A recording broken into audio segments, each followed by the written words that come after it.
کس طرح سے اس گھرانے کی عظمت کو، ان کی قربانی کو، ان کے اس کردار کو دنیا کے لیے مثال بنا دیا، کس طرح سے قیامت تک کے لوگوں کے لیے صبر و استقلال کی اور رضا کی، اللہ سبحانہ تعالیٰ کی رضا پر راضی رہنے، اللہ کے دین پر مر مٹنے اور عشق رسول اللہ صلی اللہ علیہ وسلم پر، آپ کے دین پر قربان ہونے کی بہترین مثال قائم کی گئی۔ قیامت تک یہ بات یاد رکھی جائے گی۔ حضرت زینب سلام اللہ علیہا کا کردار یہ ہے کہ یزید نے جب حملہ کیا تو اس نے سازش یہ تیار کی کہ تمام لوگوں کو، کہیں کسی کے دل میں یہ خیال نہ آئے کہ اہل بیت کے ساتھ ایسا ظلم کیا گیا اور وہ بغاوت نہ کر دیں، تو یہ خبر دی جائے گی کہ کچھ خارجی تھے، ایکسٹرنلز تھے، جنہوں نے بغاوت کر دی تھی، ہم نے ان سے جنگ کی، لڑائی کی اور انہیں شکست دے دی۔ اور بالکل ایسا ہی کیا گیا۔ کربلا کے میدان میں اگر بی بی سیدہ زینب نہ ہوتی، جس طرح بے دردی سے یزید کی فوج نے امام حسین رضی اللہ تعالی عنہ، امام حسین علیہ السلام اور آپ کے بیٹوں، آپ کے بھتیجوں، آپ کے رفقا کو شہید کیا، کیا دنیا تک یہ پیغام کبھی پہنچ پاتا کہ حقیقت کیا تھی؟ اس میدان میں کیا واقعہ ہوا تھا؟ کون تھا جو ہلاک ہوا؟ کون تھا جو بچا؟ کیا مقصد تھا؟ یہ شہادت تھی، ہلاکت نہیں تھی۔ اب حضرت زینب کا کردار یہ دیکھیے کہ ایک ایک قدم پر حضرت امام حسین کی حوصلہ افزائی فرما رہی ہیں۔ کربلا کے سفر میں بھی آپ کے ساتھ جانے کے لیے اپنے آپ کو پیش فرماتی ہیں، اپنے بیٹوں کو ساتھ لیتی ہیں، بار بار اپنے بیٹوں کو تیار فرماتی ہیں کہ تم نے امام حسین، امام عالی مقام کے قدموں پر نثار ہونا ہے، تم نے میرے لیے فخر کا باعث بننا ہے۔ واقعہ کربلا ہو گیا 10 محرم کو، جب حضرت امام حسین علیہ السلام کی بھی شہادت ہو گئی۔ آپ کے خود آپ کے اپنے بیٹے اون اور محمد کی بھی شہادت ہو گئی، آپ کے بھتیجوں کی جو آپ کو اپنے بیٹوں سے بھی زیادہ عزیز تھے، ان کی بھی شہادت ہو گئی۔ حضرت زینب کا کردار کیا رہا؟ میدان کربلا میں بھی کس طرح سے حوصلہ بڑھاتی رہیں اپنے بھتیجوں، اپنے بیٹوں کا، اور انہیں تیار کرتی رہیں جان نثار کرنے پر امام حسین علیہ السلام پر۔ اور جب سب شہید ہو گئے اور ظالموں نے، فوج یزید نے ان شہداء کی لاشوں کو، ان کے جسم اقدس کو بھی گھوڑوں کے نیچے روندنے کی کوشش کی، نہ صرف یہ بلکہ حضرت امام حسین علیہ السلام کا مبارک سر، وہ چہرہ جو محمد مصطفیٰ صلی اللہ علیہ وسلم کا سب سے پیارا تھا، جسے آپ بوسہ دیا کرتے تھے، جن کے لیے آپ فرماتے تھے کہ حسین مجھ سے ہیں اور میں حسین سے ہوں، جن کے لیے آپ فرمایا کرتے تھے کہ اللہ جو حسین سے محبت کرے آپ بھی اس سے محبت فرمائیے، اس مبارک سر کو جسم مبارک سے الگ کر دیا گیا، نیزوں پر چڑھایا گیا، اس کی نمائش کرنے کی کوشش کی گئی اور جسم مبارک کو تپتی ہوئی ریت پر چھوڑ دیا گیا۔ بی بی زینب اپنے بھائی جس پر جان قربان فرماتی تھی، یوں سمجھ لیجئے کہ کبھی دھوپ بھی پڑ رہی ہو حضرت امام حسین علیہ السلام پر تو آپ آرام فرما رہے ہیں اور کھڑی ہو جاتی ہیں سایہ بن کر کہ میں کھڑی ہو جاؤں، مجھ پر دھوپ آ جائے، میرے بھائی کی نیند خراب نہ ہو یا ان کے مبارک چہرے پر دھوپ کی تپش نہ پڑے۔ وہ بہن اس دن کتنی عظیم، کتنی صابرہ، کتنی شاکرہ، کتنے استقلال والی بن جاتی ہیں۔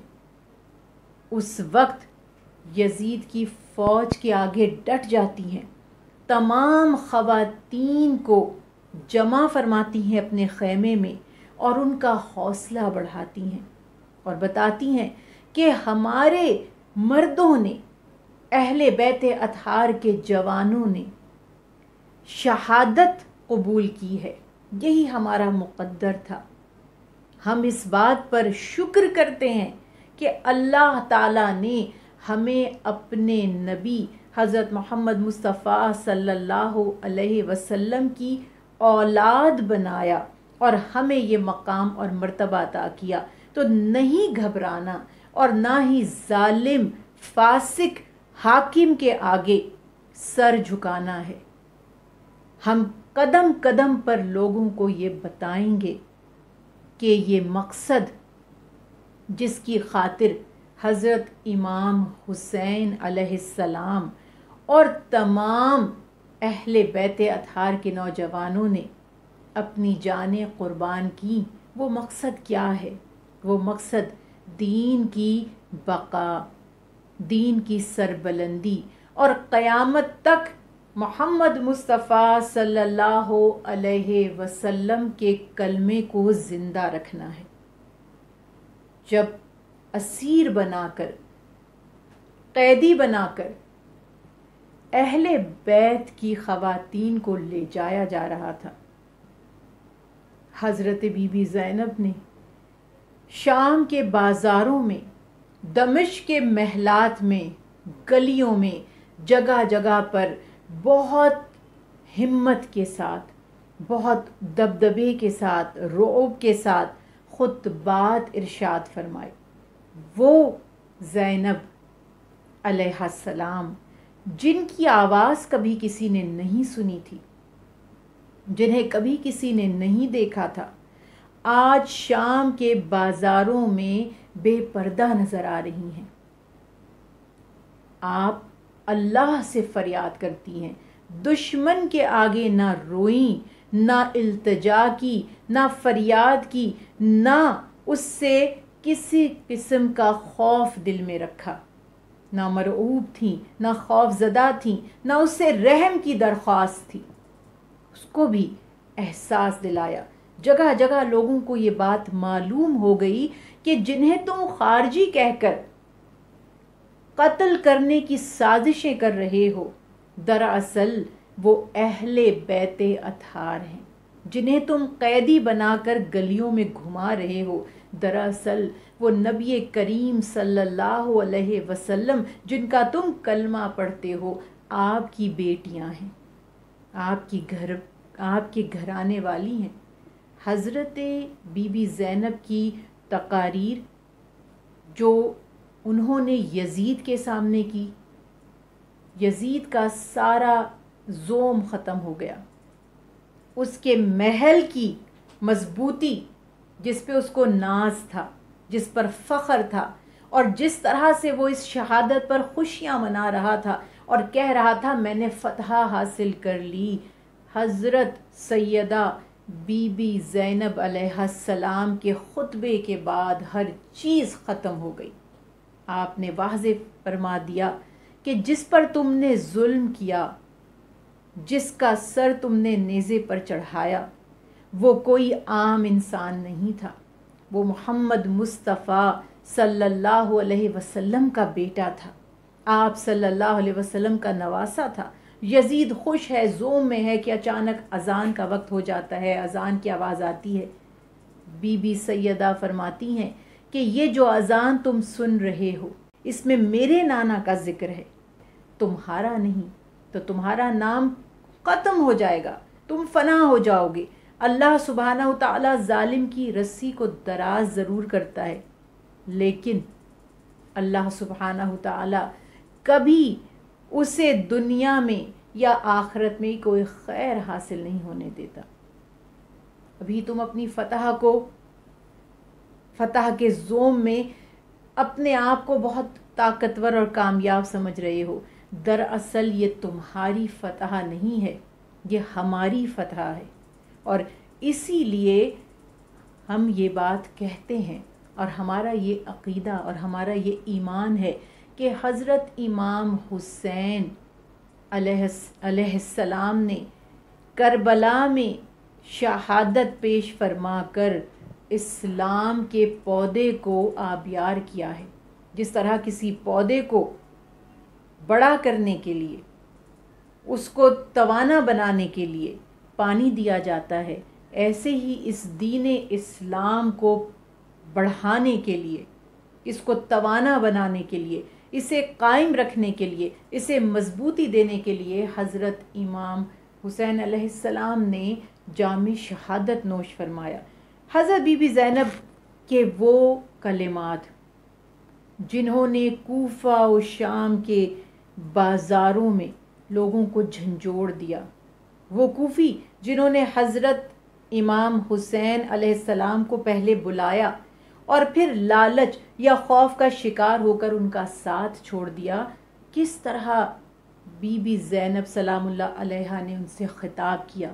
انہیں ان کی اس غلطی کا، بلکہ غلطی تو بہت معمولی لفظ ہے، انہیں ان کے اس عظیم گناہ کا احساس دلایا. حضرت بی بی زینب کس طرح سے اپنے جذبات کا اظہار فرما رہی ہیں. پہلے خطاب فرماتی ہیں کہ اے محمد صلی اللہ علیہ وسلم، اے محمد مصطفیٰ، آئیے دیکھیے کہ آپ کے حسین کا خون کس طرح چٹیل میدانوں میں پڑا ہے.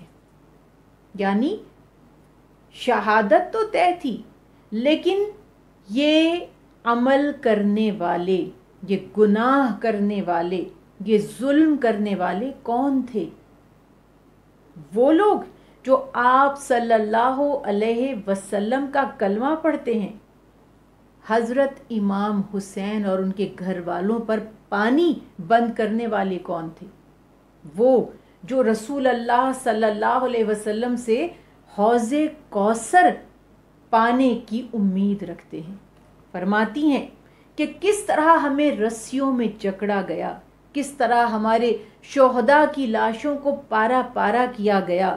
اور پھر فرماتی ہیں کہ اے میرے نانا، یہ آپ کی اولاد ہے جسے اسیر بنا کر، قیدی بنا کر بازاروں میں گھمایا گیا. یعنی وہ شہزادیاں جنہیں کبھی کسی نے نہیں دیکھا، چہرہ دیکھنا تو دور کی بات ہے، کبھی کوئی یہ بھی نہیں کہہ سکتا کہ ہم نے ان کو دیکھا ہے. زیادہ تر گھر کی چار دیواری میں ہی حضرت امام حسن و حسین کی بہنیں رہا کرتی تھیں. آج وہ کوفہ و شام کے بازاروں میں ہیں اور لٹا ہوا قافلہ ہے. فرماتی ہیں کہ کس طرح کا ظلم ہے. اللہ سبحانہ تعالی ضرور ہمیں اس کا صلہ دے گا اور دشمن کو، ظالم کو ضرور اس کی سزا دے گا. ہمیں اللہ سے کوئی شکوہ نہیں ہے. فریاد کی لوگوں کو احساس دلانے کے لیے جنہوں نے بے وفائی کی اور جنہوں نے گھرانہ رسول اللہ صلی اللہ علیہ وسلم پر ظلم کیا یا اس ظلم کو دیکھ کر خاموش رہے. اسی طرح جب یہ قافلہ کوفے میں داخل ہوا تو اہل کوفہ بڑی تعداد میں، ہزاروں کی تعداد میں دیکھنے کے لیے اپنے گھروں سے باہر نکل آئے. اس وقت ان میں سے بعض ایسے بھی تھے کہ ان کی آنکھوں سے آنسو بہنے لگے. جب حضرت بی بی زینب ان لوگوں کو دیکھتی ہیں تو مخاطب کر کے فرماتی ہیں کہ لوگوں اپنی نظریں نیچی کر لو. یعنی اب تم دیکھنے کے لیے باہر نکلے ہو، اپنی نظریں نیچی رکھو، یہ محمد رسول اللہ کی لٹی ہوئی اولاد ہے. یعنی اب کیا دیکھنا چاہتے ہو؟ مظلوموں کا تماشا دیکھنا چاہتے ہو؟